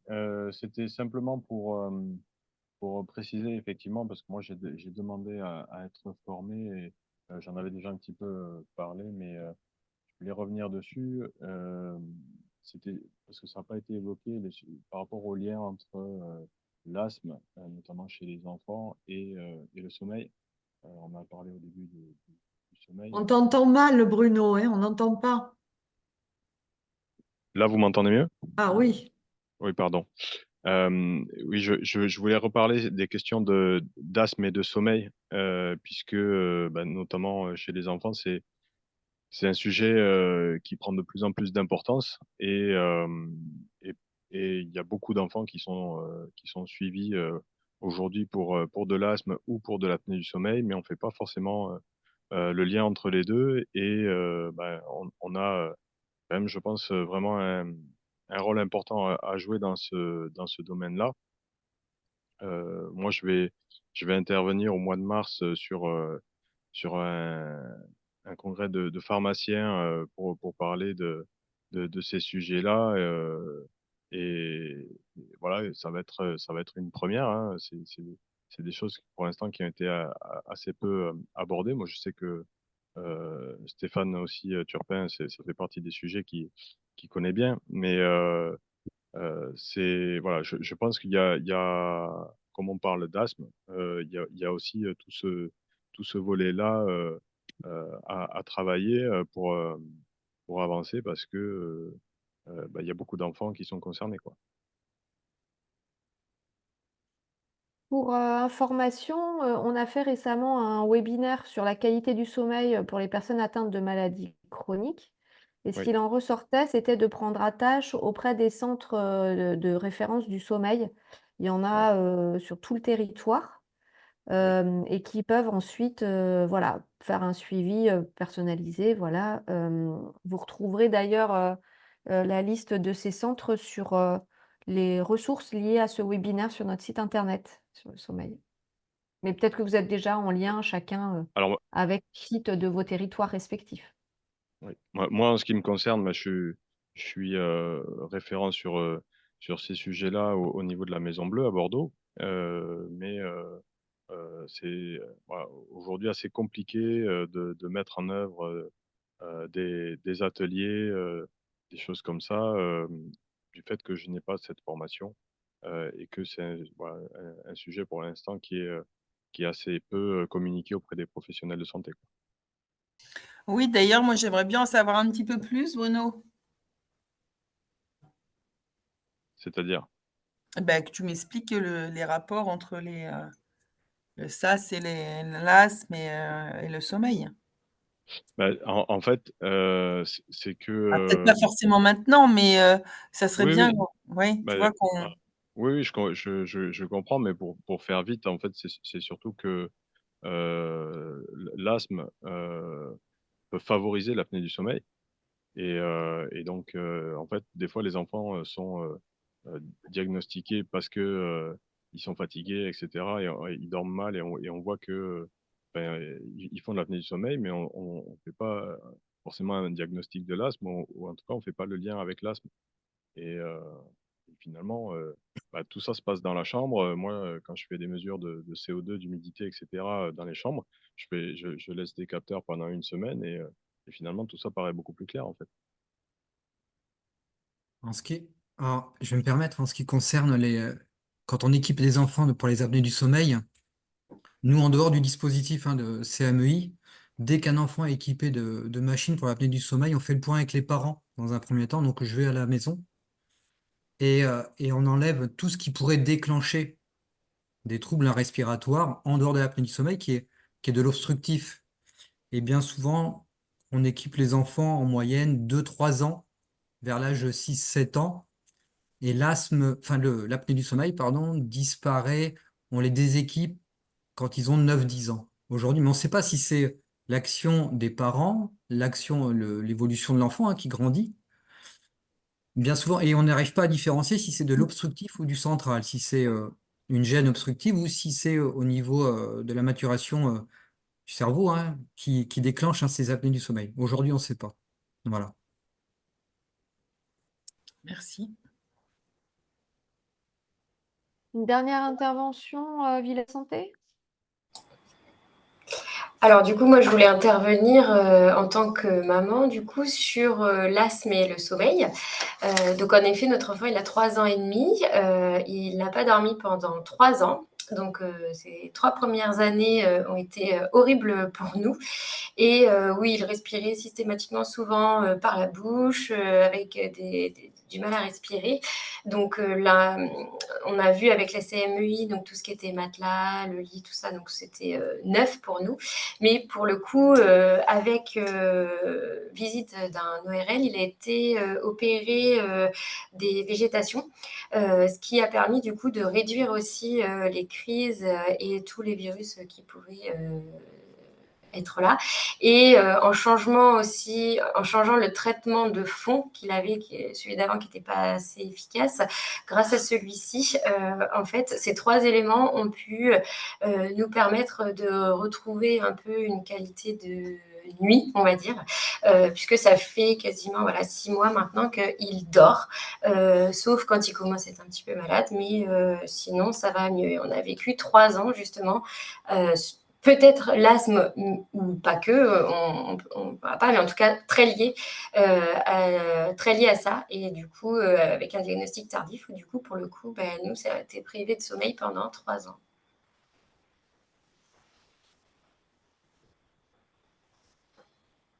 Merci de cette information très pratique. Parfait. Je vous propose de clore ce temps d'échange. Vous retrouverez donc dans un envoi mail l'ensemble des ressources qui ont été laissées par les intervenants et puis le replay qui sera également envoyé à l'ensemble des invités, qu'ils aient été présents ou non à ce temps d'échange et de pratique. Je propose aux intervenants de rester J'allais te sur la proposer la même dernière chose. partie afin d'échanger ensemble rapidement. Et je remercie tous les participants pour leur présence, leurs questions, leur intérêt. Et donc à très bientôt pour les suites.